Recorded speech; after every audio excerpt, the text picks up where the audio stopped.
안녕하세요, 독자 여러분. 로판일입니다. 오늘은 로판을 쓰고자 하는 웹소설 작가 지망생분들이 아셔야 할 로판의 요즘 업계 상황에 대해 간단하게 말씀드리려고 합니다.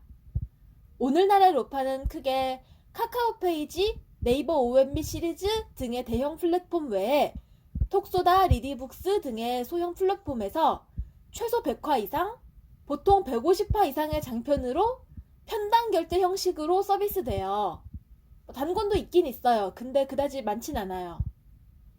이렇게 서비스되기 위해 작가는 우선 신작의 제목과 키워드를 정하고 시놉시스와 앞부분 약관을 써서 출판사 및 에이전시와 상의하고요. 출판사 및 에이전시는 그렇게 상의한 재료가 좋다고 판단할 경우 계약한 뒤 플랫폼에 심사를 넣습니다. 플랫폼은 몇 개월에 걸쳐서 이 재료를 심사한 다음 이걸 자기 플랫폼에서 못 받아주는지 독점 현재로 받아주는지 기다무 및 메인 배너가 들어가는 완전 프로모션 빵빵한 작품 취급으로 데려가는지를 결정합니다. 출판사는 글 심사하는데 그렇게 오래는 안 걸리는 편이에요.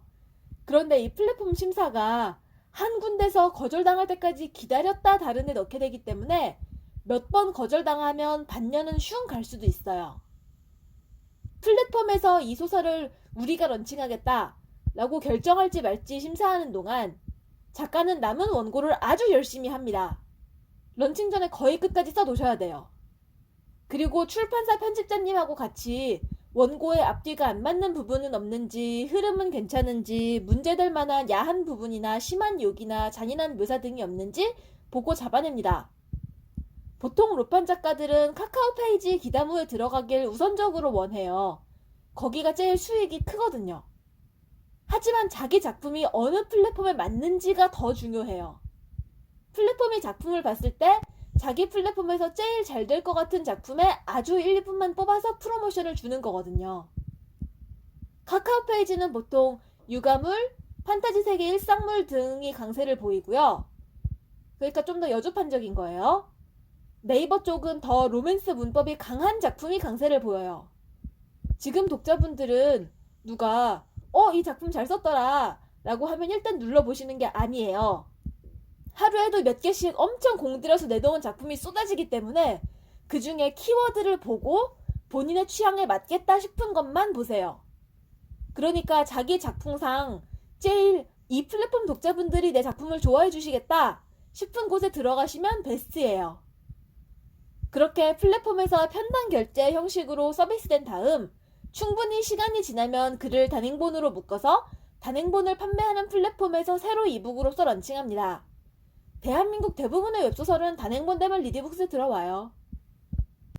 런칭되고 몇 개월이 지나면 성적이 나옵니다. 정산이 되는 거죠. 플랫폼에서 출판사에 돈을 줄 때 한꺼번에 모아서 주고 출판사에서도 작가들에게 돈을 주는 날이 정해져 있기 때문에 정산까지는 원래 시간이 걸립니다. 하지만 정산 금액을 보기 전에도 성적은 미리 알 수 있어요. 내 글을 몇 사람이 봤는지, 별점을 몇 사람이 줬는지 같은 걸 보통 플랫폼에서 실시간으로 보여주거든요. 그러면 이렇게 런칭을 기다리면서 글을 다 쓴 작가는 놀까요?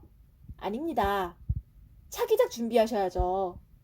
이번 작품이 히트를 쳤으면 몰라도 절대 다수의 작품은 그냥 다 해서 작가가 몇백 벌었으면 잘한 거예요. 몇천 몇억은 대형 플랫폼 메인에 올라가서 투배 찍은 작품들이나 버는 거고요. 아이돌이 1군이 잘 번다고 해서 연습생이 잘 버는 건 아니잖아요. 요즘은 원소스 멀티유즈가 핫해요. 몇 년 전부터 핫했지만요. 웹소설이 잘 되면 보통 웹툰으로 나옵니다. 그러면 웹툰은 웹소설보다 기본적으로 보는 독자분들의 풀이 훨씬 넓기 때문에 웹툰으로 이 작품을 접하신 독자분들이 웹소설을 보실 확률도 높아지고 그러면서 웹소설 작가의 수익이 올라가요.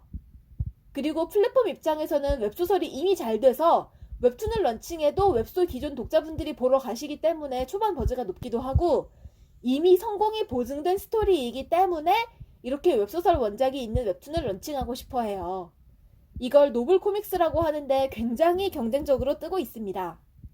그 외에 소설이 잘 돼서 해외에도 먹힌다는 판단이 들면 번역돼서 외국에서 서비스되기도 합니다. 로판의 업계 상황에 대해서 짧게 말씀드렸습니다. 다음 영상에서는 로판 작가가 되기 위해 선택할 수 있는 대비 방법에 대해서 다뤄보겠습니다. 이번 영상 봐주셔서 감사합니다. 다음 영상에서 다시 만나요.